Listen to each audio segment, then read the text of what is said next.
Students, आज SSC CHSL का question discuss किया जाएगा जो कि आपके आने वाला एग्जाम में काफ़ी ज़्यादा बेनिफिट होने वाला है। एसएससी सीएचएसएल का एग्ज़ाम अगले महीने से स्टार्ट होने वाला है और अभी एसएससी सीजीएल का एग्ज़ाम चल रहा है। ठीक है, तो अगर आप एसएससी सीएचएसएल का एग्ज़ाम का तैयारी कर रहे हैं या एग्ज़ाम देने वाले हैं तो उसका अगले महीना से भी एग्ज़ाम होने वाला। ठीक है, एसएससी सीएचएसएल का एग्ज़ाम अगले महीने से स्टार्ट होगा। ठीक है, तो आप लोग तैयारी अच्छी तरह से करना स्टार्ट कर दीजिए, क्योंकि आप लोग के पास टाइम नहीं है। और मेरा हर एक क्लास में हर एक वीडियो में कहना होता है कि आप पिछले साल का क्वेश्चन जरूर बनाइए। पिछले साल का क्वेश्चन बनाते हैं, यानी कि अगर एसएससी सीएचएसएल का एग्ज़ाम देने वाले आप हैं तो इस एसएससी सीएचएसएल में जो पिछले 5 साल में कितने क्वेश्चन पूछे गए हैं और कितने टाइप क्वेश्चन पूछे गए हैं, किस तरह के क्वेश्चन पूछे गए हैं, वो आपको तभी पता चलेगा जब पिछले साल का क्वेश्चन बनाइएगा। पिछले साल का जब क्वेश्चन बनाइएगा तो उस क्वेश्चन का लेवल पता चलेगा, अब उस लेवल से तैयारी कर पाइएगा। ठीक है, और उसी टाइप अगर प्रैक्टिस कीजिएगा तभी आपको एग्ज़ाम निकलने वाला है। नहीं तो एसएससी सीजीएल में हो या एसएससी एसएचएसएल में हो या किसी भी एग्ज़ाम में जो है सिलेबस में तो बहुत कुछ दिया रहता है, लेकिन उतना पढ़िएगा तो बहुत ज़्यादा टाइम लग जाएगा। अगर सिलेबस तो देखना है ही, साथ में सिलेबस के बाद जो देखना है पिछले साल के क्वेश्चन को देखना है कि किस टाइप क्वेश्चन पूछे जाते हैं, तो उसी लेवल में आपको तैयारी करना होगा। उसी लेवल में अगर तैयारी करते हैं तभी आपको एग्ज़ाम निकालने वाला है, नहीं तो पढ़ते पढ़ते थक जाइएगा, आपको एग्ज़ाम नहीं निकालने वाला है। ठीक है, तो किसी भी एग्ज़ाम का लेवल होता है उसी लेवल में पढ़ाई करना बहुत ज़रूरी होता है, उसी लेवल में तैयारी करना बहुत ज़रूरी होता है, तभी आप जो है उस क्वेश्चन को बना पाइएगा। ठीक है, तो आज का क्लास में हम लोग डिस्कस करने वाले हैं प्रीवियस ईयर का क्वेश्चन, यानी कि 30 जुलाई 2019 में जो क्वेश्चन पूछे गए थे, 30 जुलाई 2019 में जो क्वेश्चन पूछे गए थे उस क्वेश्चन को इस क्लास में डिस्कस किया जाएगा, जो कि सीएचएसएल में क्वेश्चन पूछे गए थे। ठीक है, सीएचएसएल में क्वेश्चन पूछे गए थे, ये 30 जुलाई 2019 में क्वेश्चन पूछे गए थे, एसएससी सीएचएसएल के एग्ज़ाम में पूछे गए थे। ठीक है, तो इस क्वेश्चन को इस तरह से डिस्कस किया जाएगा जो कि आने वाला एग्जाम में आपको काफ़ी ज़्यादा बेनिफिट होने वाला है। ठीक है, और प्रीवियस ईयर का क्वेश्चन अगर बनाते हैं आप तो इस तरह से उसको क्वेश्चन बनाइए कि उससे रिलेटेड जितने क्वेश्चन होते हैं उस सारे क्वेश्चन को सॉल्व कीजिए। उस टाइप जितने क्वेश्चन बन पड़ते हैं या उस टाइप की उससे रिलेटेड जितने क्वेश्चन बनते हैं ना, उस सारे को आप ध्यान में रखिए, तभी आप उस लेवल के क्वेश्चन को बना पाइएगा। ठीक है, तो वो प्रीवियस ईयर का क्वेश्चन जरूर बनाइए और एनालिसिस कीजिए किस टाइप क्वेश्चन पूछे जाते हैं। ठीक है, आप पूरा देखिए, उस तरह के क्वेश्चन निकालिए। आप इंटरनेट का सेवा लीजिए कि कहीं से भी निकालिए, लेकिन उस तरह के क्वेश्चन निकालिए और जो है से उसका तैयारी कीजिए। ठीक है, तभी आपको एग्ज़ाम निकालने वाला, नहीं तो बहुत भाई पढ़ाई करना होता भी है और आपको एग्ज़ाम भी नहीं निकल पाता है। ठीक है, किसी चीज़ का लेवल होता है, उसी लेवल में आइए, पहले लेवल में आइए, इसके बाद आप तैयारी कीजिए और इसके बाद आपको कॉम्पिटिटिव एग्ज़ाम में आपको एग्ज़ाम निकलने वाला है। ठीक है, चलिए आगे देखिए, हम लोग क्वेश्चन की ओर चलते हैं। पहला क्वेश्चन क्या कहता है ये देखिए ये जो हम क्वेश्चन बता रहे हैं एसएससी सीएचएसएल में जो क्वेश्चन पूछे गए थे 2019 के एग्जाम में, उस क्वेश्चन को इस क्लास में डिस्कस किया जाएगा, जो कि 30 जुलाई 2019 में क्वेश्चन पूछे गए थे और सारे क्वेश्चन जीके जिस और करंट अफेयर के क्वेश्चन होंगे। ठीक है, तो हम लोग क्वेश्चन की ओर चलते हैं और क्वेश्चन को देखिए इस तरह से डिस्कस किया गया है, जो कि उससे रिलेटेड जितने भी क्वेश्चन बनेंगे उस सारे क्वेश्चन को डिस्कस किया गया है। ठीक है, चलिए हम लोग क्वेश्चन की ओर चलते हैं। पहला क्वेश्चन क्या कहता है वो देखिए 26 नंबर क्वेश्चन क्या कहता है वो देखिए। 26 नंबर से जीके जिस स्टार्ट होता है, इसलिए 26 नंबर से स्टार्ट करते हैं। ठीक है, चलिए 26 नंबर क्वेश्चन क्या कहता है, 90 के दशक के किस लोकप्रिय भारतीय बैंड ने मुख्य गायक के रूप में मोहित चौहान के साथ अपनी पहली एल्बम बूंद को रिलीज किया? ये बताइए, मोहित चौहान के साथ जो है पहली एल्बम बूंद रिलीज किया था, बताइए कौन सा होगा? इसका आंसर बताइए। तो ये सिल्क रूट होगा। कौन होगा? Silk route. ठीक है, इसको थोड़ा ध्यान रखिएगा, क्या होगा? Silk route. ठीक है, चलिए अगला क्वेश्चन आपके सामने ये रहा।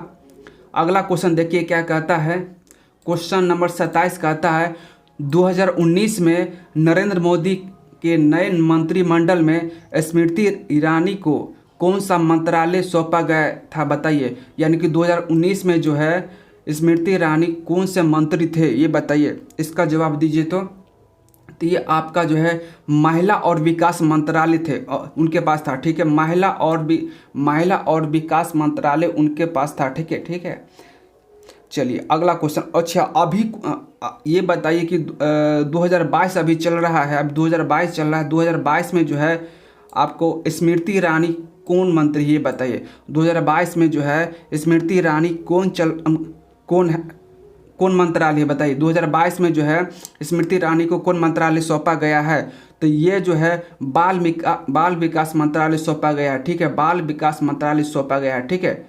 और ये उनको कपड़ा मंत्रालय भी था लेकिन उनसे हटा ले लिया गया वापस, ठीक है। सिर्फ महिला और बाल विकास मंत्रालय उनको सौंपा गया है, ठीक है। चलिए अगला क्वेश्चन। अच्छा एक चीज़ और बताइए, इस थोड़ा इसमें डिटेल से आपको बता देते हैं कि मानव संसाधन विकास मंत्रालय कौन है ये बताइए। ये अभी करेंट में आपको बताना है, अभी जो करेंट में चल रहा है 2022 में, वो बताइए कि मानव संसाधन विकास मंत्रालय कौन है, ये किनको सौंपा गया है बताइए। मानव संसाधन विकास मंत्रालय जो है ये कौन मंत्री हैं, तो रमेश पोखरियाल को, ठीक है, रमेश पोखरियाल जो है मानव संसाधन विकास मंत्री हैं, ठीक है, इसको आप ध्यान रखिएगा। चलिए विदेश मंत्री कौन है ये बताइए। विदेश मंत्री यानी कि विदेश मंत्रालय जो है, विदेश मंत्रालय किनको सौंपा गया है, विदेश मंत्रालय किनको सौंपा गया है, तो सुब्रमण्यम जयशंकर को, ठीक है, यानी कि विदेश मंत्री कौन है, सुब्रमण्यम जयशंकर, ठीक है। और ये बताइए कि ये आपको महिला बाल विकास मंत्रालय तो आप जानते हैं कि स्मृति ईरानी को सौंपा गया है, यानी कि स्मृति ईरानी मंत्री है, ठीक है, महिला बाल विकास मंत्रालय का, ठीक है। और अगला है कानून और न्याय मंत्रालय कौन है बताइए। कानून और न्याय मंत्रालय कौन है बताइए, कानून मंत्री कौन है, और इसका जवाब दीजिए। तो कानून मंत्री कौन है, तो कानून मंत्री जो आपका किरण रिजिजू है, कौन है, किरण रिजिजू, इसको भी ध्यान रखिएगा। कानून मंत्री और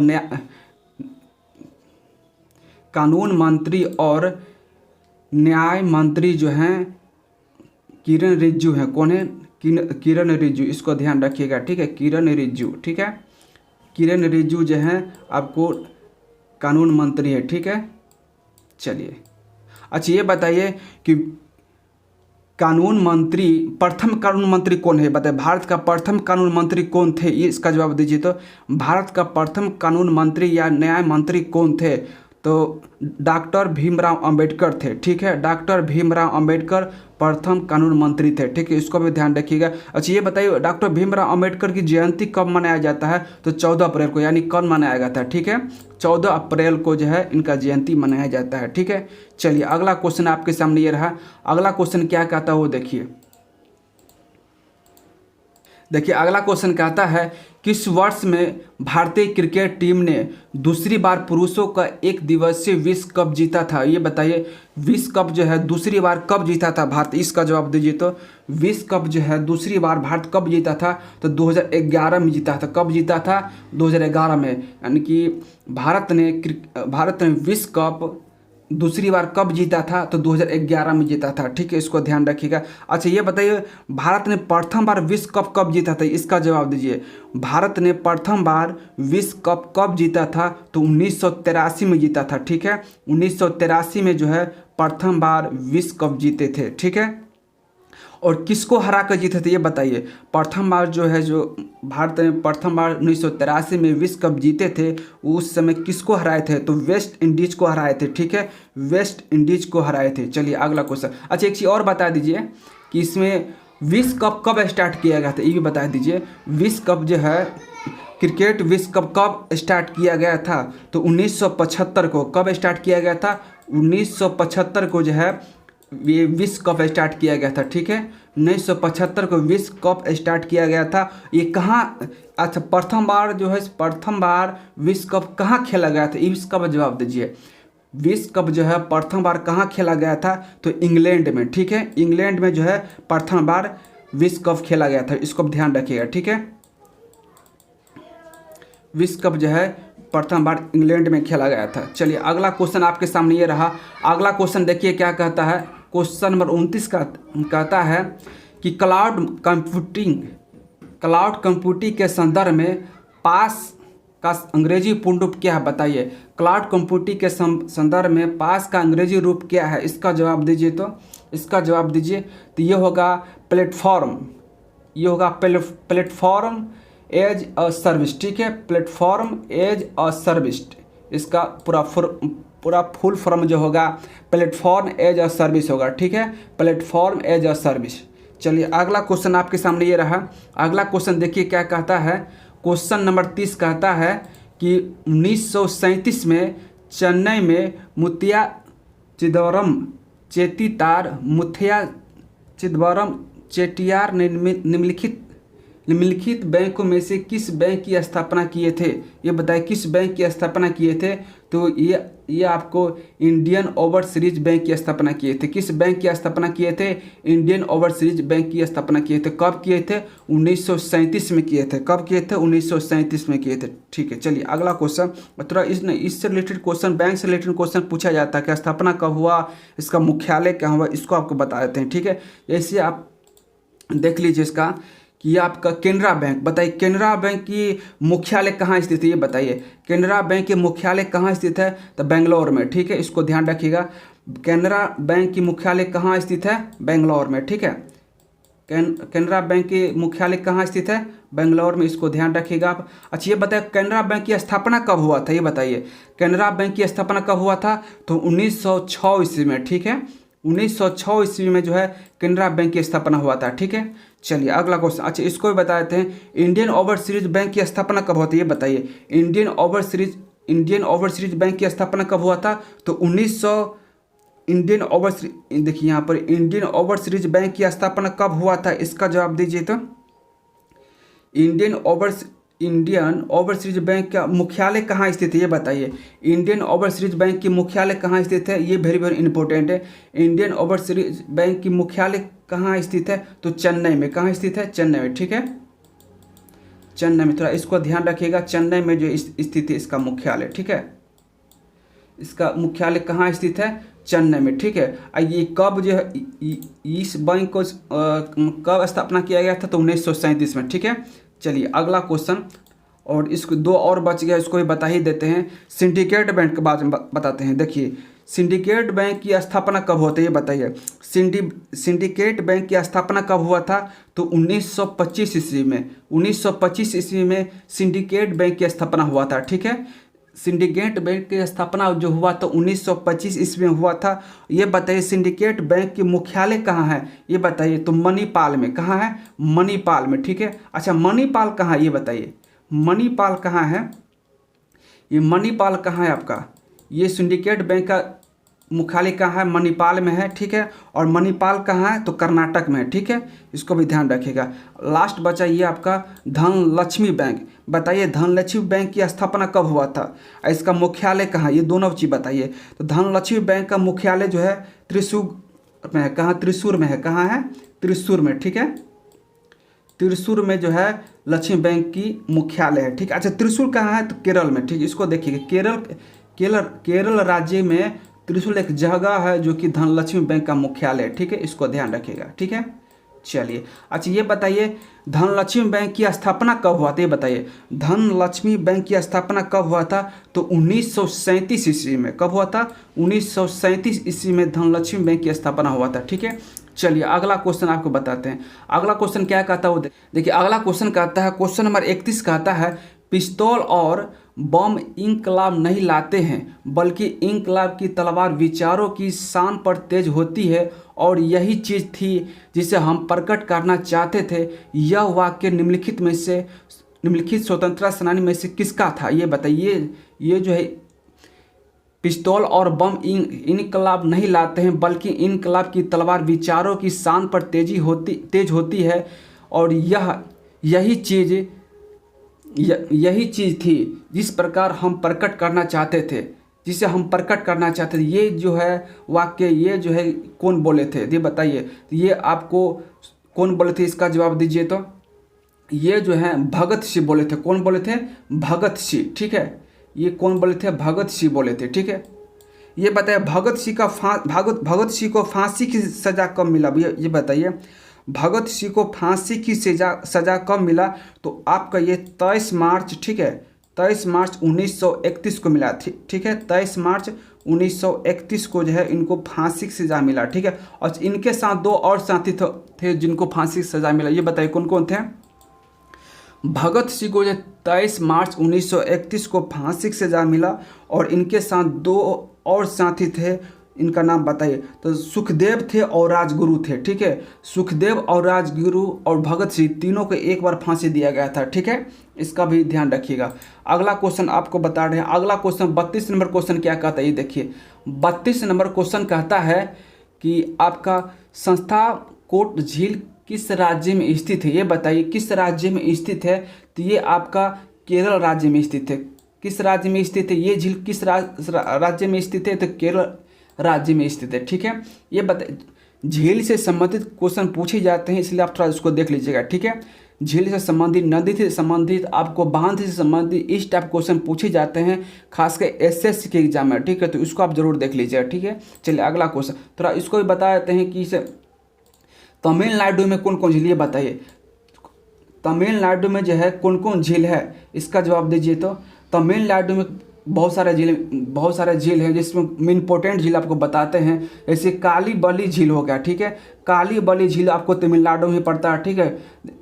ये अब इम्पोर्टेंट इसलिए आपको बता रहे हैं, ये काली बली झील जो है तमिलनाडु में है, ठीक है। काली बली झील, ठीक है, इसको ध्यान रखिएगा।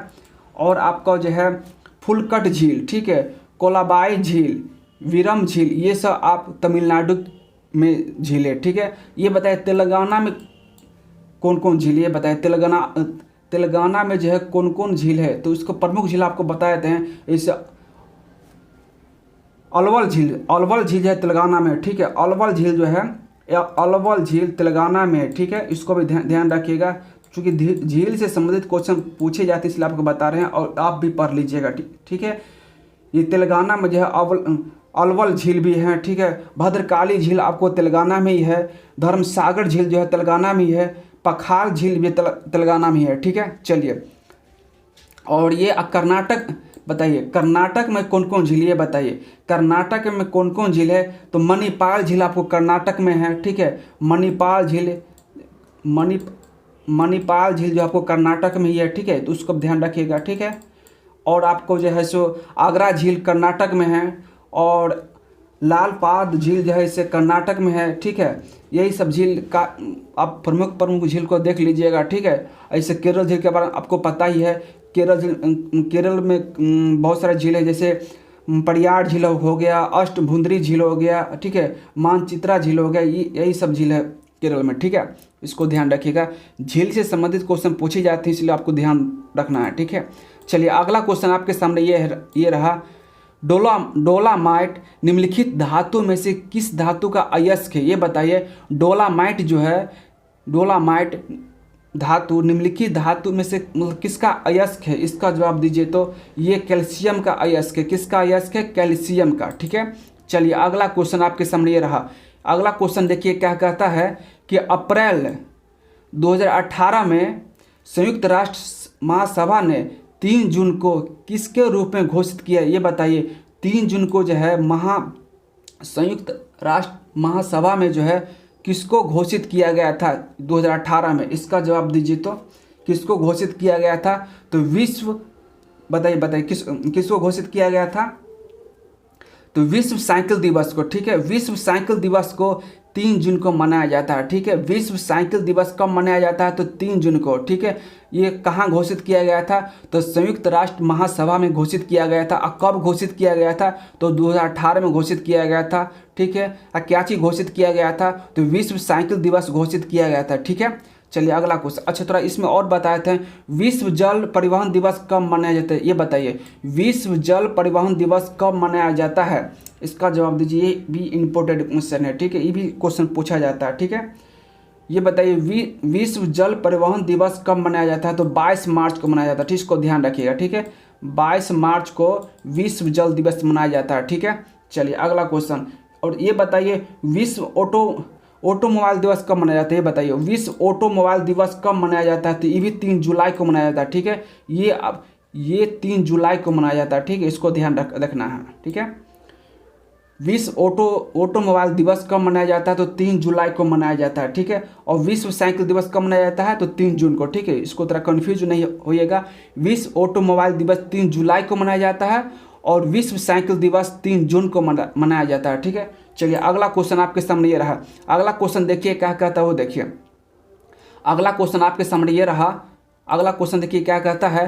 भारत में केंद्रीय राजस्व बोर्ड अधिनियम को किस वर्ष में लागू किया गया था, ये बताइए कि केंद्रीय राजस्व बोर्ड जो है अधिनियम किस वर्ष में लागू किया गया था।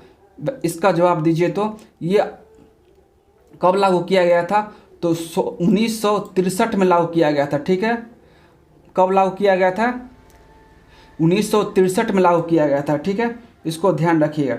चलिए अगला क्वेश्चन आपके सामने ये रहा। क्वेश्चन नंबर 36 कहता है, 36 क्वेश्चन क्या कहता है ये देखिए। भारत के निम्नलिखित में से किस राज्य में इंदिरा सागर बांध स्थित है। देखिए बांध से संबंधित क्वेश्चन जरूर पूछे जाते हैं, इसको बांध से संबंधित क्वेश्चन आप लोग देख लीजिएगा। ठीक है, तो ये बताइए किस राज्य में इंदिरा सागर बांध स्थित है जो करकटी गुरुत्व बांध के नाम से जाना जाता है, ये बताइए। इसका जवाब दीजिए। तो इसका जवाब क्या होगा, तो मध्य प्रदेश में। कहाँ है, तो मध्य प्रदेश में। ठीक है, किस राज्य में है, तो मध्य प्रदेश में जो है करकटी गुरुत्व बांध है जो कि मध्य प्रदेश में है। ठीक है, जो कि इंदिरा सागर बांध पर स्थित है। ठीक है, इसको थोड़ा ध्यान रखिएगा। चलिए अगला क्वेश्चन देखिए। जब ये आपको बांध से संबंधित क्वेश्चन पूछे जाते हैं तो इसको इंपॉर्टेंट क्वेश्चन आपको बताते हैं। जैसे उत्तर प्रदेश में कौन कौन बांध है ये बताइए। उत्तर प्रदेश में कौन कौन सा बांध है, इसका जवाब दीजिए। तो उत्तर प्रदेश में जो आपको रिहंद बांध हो जाता है। ठीक है, रिहंद बांध। ठीक है, रिहंद बांध हो जाएगा। ठीक है, रिहंद बांध होगा आपका। और आपको रानी लक्ष्मीबाई बांध उत्तर प्रदेश में ही है। ठीक है, रानी लक्ष्मीबाई बांध उत्तर प्रदेश में ही है। माता टीला बांध आपको उत्तर प्रदेश में है। ठीक है, इसको ध्यान रखिएगा। ये बताइए महाराष्ट्र में जो है कौन सा बांध, ये बताइए। महाराष्ट्र में कुछ इंपॉर्टेंट बांध आपको बताया था महाराष्ट्र में, जो कि कोयना बांध है। ठीक है, कोयना बांध महाराष्ट्र में ही है। ठीक है, कोयना बांध जो है आपको महाराष्ट्र में ही है। ठीक है, इसको आप ध्यान रखिएगा। और जो है से उजनी बांध भी महाराष्ट्र में है। ठीक है, उजनी बांध। ठीक है, उजनी बांध जो है महाराष्ट्र में ही है। ठीक है, उजनी बांध आपको महाराष्ट्र में ही है। ठीक है, आपको जायकवाड़ी बांध। ठीक है, जायकवाड़ी बांध भी है महाराष्ट्र में ही है। ठीक है, जायकवाड़ी बांध जो है आपको महाराष्ट्र में ही है। ठीक है, इसको ध्यान, ये सब महाराष्ट्र की बात बता रहे हैं, महाराष्ट्र में ये सब बांध है। ठीक है, इंपॉर्टेंट बात हम आपको बता रहे हैं। ठीक है, जायकवाड़ी बांध जो है महाराष्ट्र में ही है। ठीक है, चलिए इसको ध्यान। अच्छा, 2 और बताते हैं इसको, और 2 और स्टेट बच गया, उसको भी बता ही देते हैं। ठीक है, ये छत्तीसगढ़ में बताइए कौन कौन आपका बांध हो गया, ये बताइए। तो छत्तीसगढ़ में जो है गगरेल बांध हो गया। ठीक है, छत्तीसगढ़ में कौन बांध हो गया, गगरेल बांध। ठीक है, इसको ध्यान रखिए। अगला क्वेश्चन। अच्छा, एक चीज़ और बता देते हैं। उत्तर प्रदेश में तो आपको सारा बता ही दिए है ना, कुछ बचा नहीं है ना। छत्तीसगढ़ ने बता ही दिया कि रविशंकर बांध होता है, गगरेल बांध होता है। ठीक है, तो कुल मिलाकर बांध से संबंधित, नदी से संबंधित ये सब क्वेश्चन आप लोग जरूर देख लीजिएगा। ठीक है, चलिए अगला क्वेश्चन आपके सामने ये रहा। अगला क्वेश्चन देखिए क्या कहता है। क्वेश्चन नंबर 37 कहता है, जब किसी तरह पदार्थ पर दबाव लगाया जाता है तो दबाव परिवर्तन बिना किसी नुकसान के द्रव के प्रत्येक भाग में फैलता है। निम्नलिखित में से कौन सा नियम इस घटना की व्याख्या करता है, बताइए। ये कौन सा घटना होगा, इस कौन सा नियम ये कहलाता है, ये बताइए। इसका जवाब दीजिए। तो ये आपका जो है पास्कल का नियम कहलाता है। किसका नियम कहलाता है, पास्कल का नियम। ठीक है, चलिए ये आपका पास्कल का नियम कहलाता है। ठीक है, अच्छा ये बताइए पास्कल का नियम कौन दिया था, ये बताइए। पास्कल का नियम कौन दिया था, इसका जवाब दीजिए। तो पास्कल का नियम कौन दिया था, तो पास्कल का नियम जो है ब्लेज पास्कल ने दिया था। कौन दिया था, ब्लेज पास्कल ने। ये भी इंपॉर्टेंट है कि कौन नियम कौन दिया था, इस पर पूछे जाते हैं। ठीक है, ब्लेज पास्कल दिए थे। ठीक है, अच्छा ये ब्लेज पास्कल कहाँ के थे, ये बताइए। ब्लेज पास्कल कहाँ के थे, इसका जवाब दीजिए। तो ब्लेज पास्कल जो फ्रांस के थे, ये गणितज्ञ थे। ठीक है, चलिए अगला क्वेश्चन। अच्छा ये बताइए कि हुक का नियम किसने दिया, बताइए। हुक का नियम किसने दिया था, तो हुक का नियम जो है रॉबर्ट ने दिया था। ठीक है, ये कहाँ के थे, तो ये आपको जो है से ये आपको ब्रिटिश के थे। ठीक है, रॉबर्ट्स। ठीक है, हुक का नियम कौन दिया था, तो रॉबर्ट्स ने दिया था। ठीक है, ये कहाँ के हैं, तो ये ब्रिटिश के हैं। ठीक है, चलिए अगला। अच्छा इसको भी बता ही देते हैं। बर्नौली का नियम कौन दिया था, ये बताइए। बर्नौली का नियम कौन दिया था, तो डेनियल ने दिया था, डेनियल बर्नौली ने दिया था, ठीक है। डेनियल बर्नौली ने ये बर्नौली का नेम दिया था, इसको भी ध्यान रखिएगा, ठीक है। ये सब क्वेश्चन पूछे जाते हैं इसलिए आपको बता रहे हैं, ठीक है, ठीक है। डेनियल, ठीक है, डेनियल बर्नौली ने दिया था, ठीक है। ये कहाँ के थे ये बताइए, कहाँ के थे, इसको आप जानते हैं, इसको कमेंट में बताइएगा, ठीक है। एक लास्ट बच गया, इसको इस चीज़ को बता ही देते हैं कि अवोगाद्रो का नियम कौन दिया था ये बताइए। अवोगाद्रो का नियम कौन दिया था, ये इसका जवाब दीजिए। तो ये आपको जो है एमोडो ने दिया था, एमोडो ने, ठीक है, एमोडो ने दिया था, इसको ध्यान रखिएगा। ये कहाँ के थे ये बताइए, एमोडो कहाँ के थे, एमोडो कहाँ के थे, तो ये आपको इटली के थे, कहाँ के थे, इटली के, इसको भी ध्यान रखिएगा, ठीक है। ये इटली के साइंटिस्ट थे, ठीक है, इटली के साइंटिस्ट थे, ठीक है, इसको भी ध्यान रखिएगा। चलिए अगला क्वेश्चन आपके सामने, देखिए क्वेश्चन को इस तरह से डिटेल रूप से पढ़ाई कीजिए ताकि उस टाइप का क्वेश्चन पूछा जा सके तो क्वेश्चन छूटना नहीं चाहिए, और इसी टाइप क्वेश्चन पूछे जाते हैं, ठीक है। सबका अपना अपना लेवल, सभी एग्जाम का अपना अपना लेवल होता है, उसी लेवल में क्वेश्चन ही पूछा जाता है, ठीक है। तो अगर प्रीवियस ईयर का क्वेश्चन बनाते हैं तो इस तरह से डिटेल रूप से पढ़ाई कीजिएगा तो आपको क्वेश्चन छूटने की संभावना बहुत कम रहेगा, ठीक है। चलिए 38 नंबर क्वेश्चन क्या कहता है वो देखिए।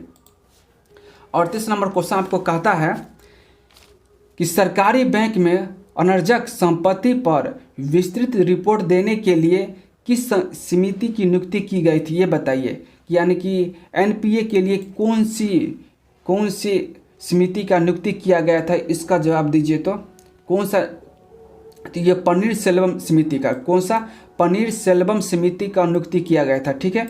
चलिए अगला क्वेश्चन क्या कहता है वो देखिए। अगला क्वेश्चन कहता है जनवरी 2019 में आरबीआई ने भारत में डिजिटल भुगतान परितंत्र की सुरक्षा को मजबूत करने हेतु उपाय को सुझाव देने के लिए किस पैनल की स्थापना किया था ये बताइए, इसका जवाब दीजिए। तो ये आपको जो है नंदन नीलक पैनल की स्थापना किया था, ठीक है। किसका स्थापना किया था, तो नंदन नीलेकनी पैनल का स्थापना किया था, ठीक है। चलिए अगला क्वेश्चन देखिए। क्वेश्चन नंबर 40 कहता है, क्वेश्चन नंबर 40 क्या कहता है वो देखिए। क्वेश्चन नंबर 40 कहता है कि निम्नलिखित में से किसको मार्च 2019 में भारतीय क्रिकेट बोर्ड के आचार अधिकारी के रूप में नियुक्त किया ये बताइए, इसका जवाब दीजिए। तो किसको नियुक्त किया आचार अधिकारी के रूप में 2019 में, किसको किया इसका जवाब दीजिए। तो ये आपको डीके जैन को किया था, किसको किया था, डीके जैन को, ठीक है। चलिए अगला क्वेश्चन आपके सामने ये रहा। क्वेश्चन नंबर 41 कहता है, क्वेश्चन नंबर 41 कहता है, देखिए क्या कहता है कि राज्य वित्तीय निगम अधिनियम किस वर्ष में पारित किया गया था। इस अधिनियम में राज्य वित्तीय निगमों की स्थापना प्रावधान था, बताइए राज्य वित्तीय निगम अधिनियम किस वर्ष पारित किया गया था, इसका जवाब दीजिए। तो कब पारित किया गया था, तो 1951 ईस्वी में। कब पारित किया गया था, तो 1951 ईस्वी में, ठीक है। चलिए अगला क्वेश्चन आपके सामने ये रहा। अगला क्वेश्चन कहता है 42 नंबर क्वेश्चन कहता है कि किस नदी की सहायक नदी बांग्लादेश में प्रधान नाम से जानी जाती है, किसको जाना जाता है बताइए, इसका जवाब दीजिए। तो किस नदी को जाना जाता है, तो गंगा नदी को जाना जाता है, ठीक है, गंगा नदी को, ठीक है। चलिए अगला क्वेश्चन आपके सामने ये रहा। अगला क्वेश्चन देखिए क्या कहता है कि फूलों की घाटी राष्ट्रीय उद्यान कहाँ स्थित है ये बताइए। ये फूलों की घाटी राष्ट्रीय उद्यान है, ये किस राज्य में स्थित है, इसका जवाब दीजिए। तो ये किस राज्य में स्थित है, तो उत्तराखंड में स्थित है। किस राज्य में स्थित है, उत्तराखंड में, ठीक है। चलिए अच्छा, ये राष्ट्रीय उद्यान से काफ़ी क्वेश्चन पूछे जाते हैं, आपको बार बार बोले हैं राष्ट्रीय उद्यान से क्वेश्चन काफ़ी ज़्यादा पूछे जाते हैं। जैसे आपको हो गया बाढ़ से हो गया, बांध से क्वेश्चन हो गया, इस टाइप क्वेश्चन पूछे जाते हैं, इसलिए आप लोग देख लीजिएगा, ठीक है। चलिए अगला क्वेश्चन तो इसको हम बता ही देते हैं कि क्या है, ठीक है। ये बताइए कि जम्मू कश्मीर में जो है, जम्मू कश्मीर में ये बताइए जम्मू कश्मीर में कौन कौन सा राष्ट्रीय उद्यान ये बताइए। तो ये आपको जम्मू कश्मीर जो है किश्तवाड़ राष्ट्रीय उद्यान हो जाता है, ठीक है, किश्तवाड़ राष्ट्रीय उद्यान, ठीक है। ये हिमाचल प्रदेश में बताइए, हिमाचल प्रदेश में राष्ट्रीय उद्यान कौन कौन है ये बताइए। तो आपको ग्रेट हिमालय हो गया, नेशनल पार्क हो गया, पीन वैली नेशनल पार्क हो गया, ठीक है, इसका ध्यान रखिए, ठीक है। मेघालय में जो है कौन कौन राष्ट्रीय उद्यान है ये बताइए। तो वेलपकर्म हो गया, ठीक है, वल्लभकर्म, ठीक है, वल्लभकर्म राष्ट्रीय उद्यान हो गया, ठीक है, इसको ध्यान रखिएगा आप, ठीक है, क्योंकि इससे क्वेश्चन पूछे जाते हैं इसलिए आपको बता रहे हैं, ठीक है। और सिजु पक्षी अभ्यारण्य हो गया, ठीक है, इसको देख लीजिएगा आप लोग। चलिए अगला क्वेश्चन है, अगला क्वेश्चन नंबर 44 क्वेश्चन क्या कहता है वो देखिए। क्वेश्चन नंबर 44 कहता है कि प्रतिष्ठित Marilyn bone cricket club MCC के पहले गैर ब्रिटिश अध्यक्ष के रूप में किस एशिया क्रिकेट को नामित किया गया था, ये बताइए, इसका जवाब दीजिए। तो प्रतिष्ठित मेरिलिन बोन क्रिकेट क्लब यानी कि MCC के पहले क्रिकेट ब्रिटिश अध्यक्ष के रूप में किस एशिया क्रिकेटर को नामित किया गया था, इसका जवाब दीजिए। तो ये कुमार संगकारा को, किसको, कुमार संगकारा को, ठीक है, इसको ध्यान रखिएगा, कुमार संगकारा को नामित किया गया था, ठीक है। चलिए अगला क्वेश्चन आपके सामने ये रहा, देखिए अगला क्वेश्चन क्या कहता है। क्वेश्चन नंबर 45 नंबर क्वेश्चन कहता है कि किस खेल के विश्व निकाय ने ट्रिपल नामक एक नया खेल प्रारूप पेश किया, बताइए किस खेल के जो है ट्रिपल नामक एक नया खेल प्रारूप पेश किया, किसका किया बताइए, कौन सा खेल था वो। तो ये आपको बैडमिंटन में किया गया, ठीक है, बैडमिंटन में जो है ट्रिपल नामक एक नया खेल दिया गया है, ठीक है। चलिए अगला क्वेश्चन क्या कहता है वो देखिए। 46 नंबर क्वेश्चन कहता है, यानी कि 46 नंबर क्वेश्चन कहता है कि निम्नलिखित में से कौन सा रोबोटिक्स प्रोसेस ऑटोमेशन के उपकरणों में से एक नहीं है, बताइए कौन सा नहीं है। तो पावर सेंट नहीं है, ठीक है, बाकी सब है, ठीक है, पावर सेंट नहीं। चलिए सामने ये रहा, अगला क्वेश्चन कहता है पद्म विभूषण से विभूषित पंडित शिव कुमार शर्मा का संबंध निम्नलिखित में से किस वाद्य यंत्र से है, ये बताइए। पद्म विभूषण जो शिव कुमार को दिया गया था वह शिव कुमार किस वाद्य यंत्र को बजाते हैं, इसका जवाब दीजिए। तो ये संतूर को बजाते हैं, किसको बजाते हैं, संतूर को। आपको पता होना चाहिए कि पद्म विभूषण कितने मिला था, 119, ठीक है, 119, ठीक है, इसको ध्यान रखिएगा, ठीक है, जिसमें कि 7 जो है अब पिछले क्लास हम देखे हैं, मतलब पिछला क्लास में आपको बताएं, पिछले क्लास में आप लोग जाकर देख लीजिएगा, पद्म विभूषण से अच्छी तरह से बताए हैं, ठीक है, इसको देखना बहुत जरूरी है, आने वाला एग्जाम में पूछा जा सकता है, ठीक है। चलिए अगला क्वेश्चन आपके सामने ये रहा, क्वेश्चन नंबर 48 नंबर क्वेश्चन कहता है, यानी कि 48 नंबर क्वेश्चन क्या कहता है वो देखिए। रिलायंस इंफ्रास्ट्रक्चर को गुजरात के निम्नलिखित स्थानों में से किस स्थान पर नया हवाई अड्डा बनाने के लिए भारतीय विमानपत्तन प्राधिकरण में 648 करोड़ रुपए का ठेका मिला, ये बताइए किसको 648 रुपये का ठेका मिला था, इसका जवाब दीजिए। तो यो हिरासर को मिला था, किसको मिला था, हिरासर को, ठीक है। चलिए अगला क्वेश्चन आपके सामने ये रहा, अगला क्वेश्चन कहता है 49 नंबर क्वेश्चन कहता है, 49 नंबर क्वेश्चन कहता है कि पिंगली वकाया को आज भी किस विशेष कारण से याद किया जाता है, बताइए। पिंगली वकाया जो है को किस लिए इनको याद किया जाता है, ऐसा क्या काम किए थे जो कि इनको याद किया जाता है, इसका जवाब दीजिए। तो उन्होंने भारत के राष्ट्रीय ध्वज को बनाया था, ठीक है, भारत के राष्ट्रीय ध्वज को डिजाइन किए थे, ठीक है, ये पिंगली वकाया ने, ठीक है। चलिए अगला क्वेश्चन आपके सामने ये रहा, क्वेश्चन नंबर 50 क्या कहता है देखिए। क्वेश्चन नंबर 50 कहता है, क्वेश्चन नंबर लास्ट भी है ये, ठीक है, क्वेश्चन नंबर 50 कहता है कि सिस्टोलिक और डायस्टोलिक शब्द का उपयोग किसके संदर्भ में किया जाता है, इसका जवाब दीजिए। सिस्टोलिक और डायस्टोलिक शब्द का उपयोग किसके संदर्भ में किया जाता है, तो रक्तचाप के संदर्भ में किया जाता है, किसके संदर्भ में किया जाता है, रक्तचाप के संदर्भ में किया जाता है, ठीक है। अच्छा ये बताइए रक्तचाप का सामान्य व्यक्ति का रक्तचाप कितना होना चाहिए, ये बताइए। सामान्य व्यक्ति का जो है रक्तचाप कितना होना चाहिए, तो 120, क्वेश्चन इंपॉर्टेंट है इसलिए बता रहे हैं आपको, 120/80 होना चाहिए, ठीक है, 120/80 होना चाहिए सामान्य व्यक्ति का रक्तचाप, ठीक है, यानी कि ब्लड प्रेशर जो है 120/80 होना चाहिए सामान्य व्यक्ति का, ठीक है। अच्छा एक चीज़ आप जानते हो कि ब्लड प्रेशर बढ़ जाता है घट जाता है, तो इसको कम माना जाता है कि ब्लड प्रेशर बढ़ गया, यानी रक्तचाप बढ़ गया या घट गया, कम माना जाता है, ये बताइए।